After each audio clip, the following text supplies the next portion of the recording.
In a city veiled by secrets and whispered truths, where every alley hid a story and every glance held an unspoken weight, one young woman moved through the shadows not to conceal crime, but to preserve dignity.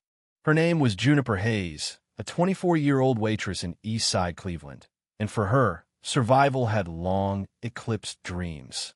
Nestled between a faded pawn shop and a graffiti-tagged laundromat stood the Rusty Spoon, a weary diner whose paint peeled like sunburned skin and whose jukebox hadn't sung since the Obama administration.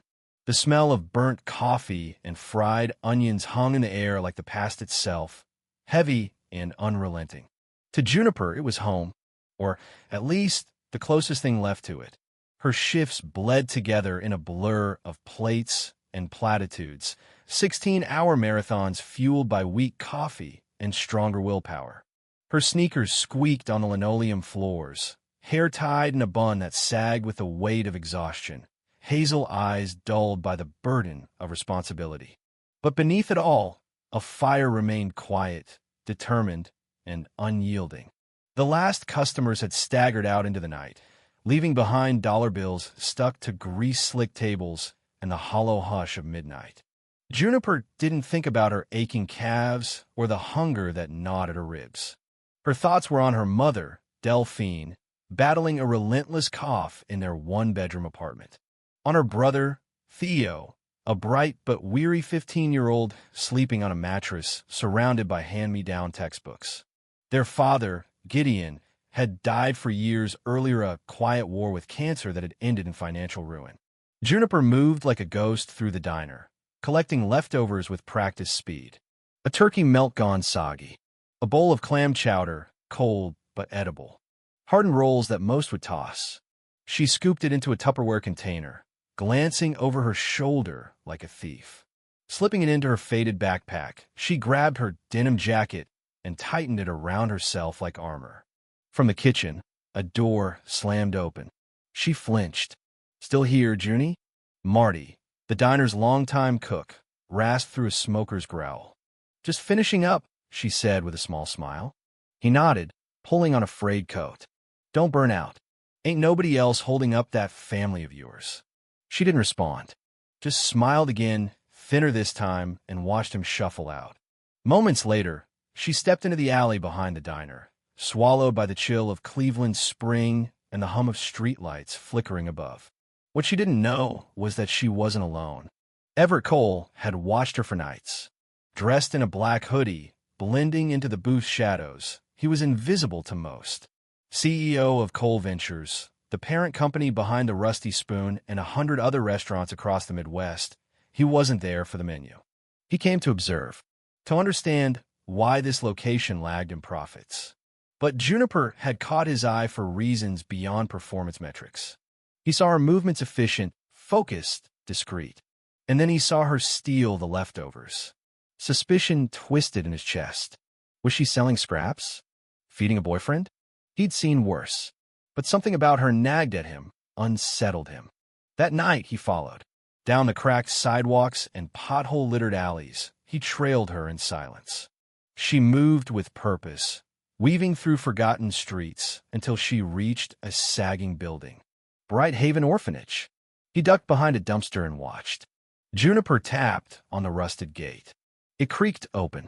3 children appeared, faces thin, clothes thinner. Their eyes lit up at the sight of her. "Hey, Lila," she whispered to a girl with crooked braids, handing her a half sandwich. "Brought you something." She knelt, portioning out food with precision.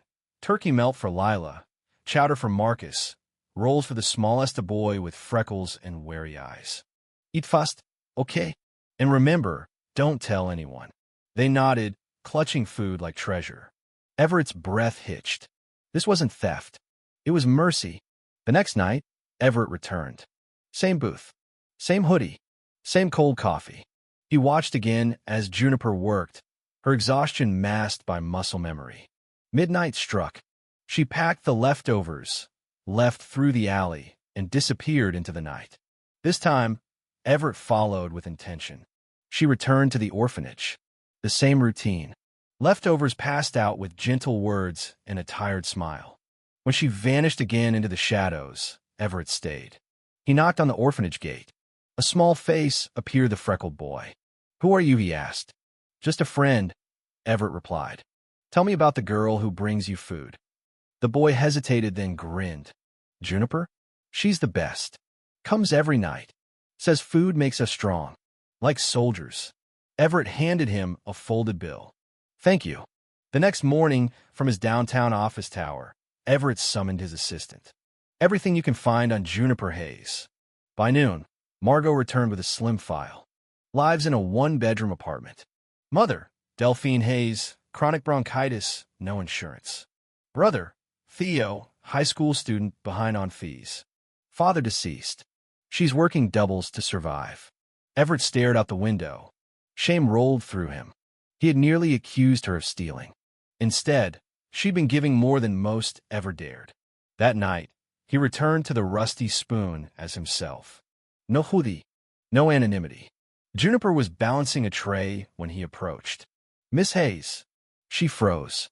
"I'm Everett Cole. I own this place." Her eyes widened. The tray trembled. "I didn't mean to take anything." "Stop," he said gently. "I know. About the orphanage. About your mother. Your brother." Silence. "Then, why are you here?" "Because you deserve better. As of tonight, you're the new manager of the Rusty Spoon. Salary tripled. Your mom's medical bills? Paid. Theo's tuition? Covered." A gasp rippled through the diner. Juniper's tray hit the floor. She didn't move. "Why?" she asked, voice cracking. "Because you're a rare soul, Juniper. And it's time someone saw that." A week later, she returned to Brighthaven. Not with leftovers, but fresh groceries, paid with her first real paycheck. The kids ran to her, laughter echoing off brick walls. Delphine's cough was easing. Theo wore a new backpack, shoulders straight for the first time in months.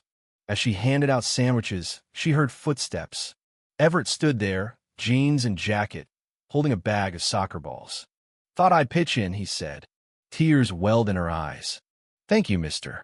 Cole, for everything. Call me Everett. And thank you, Juniper. You reminded me what matters." The children swarmed them, laughter ringing through the spring air. And for the first time in years, Juniper felt light.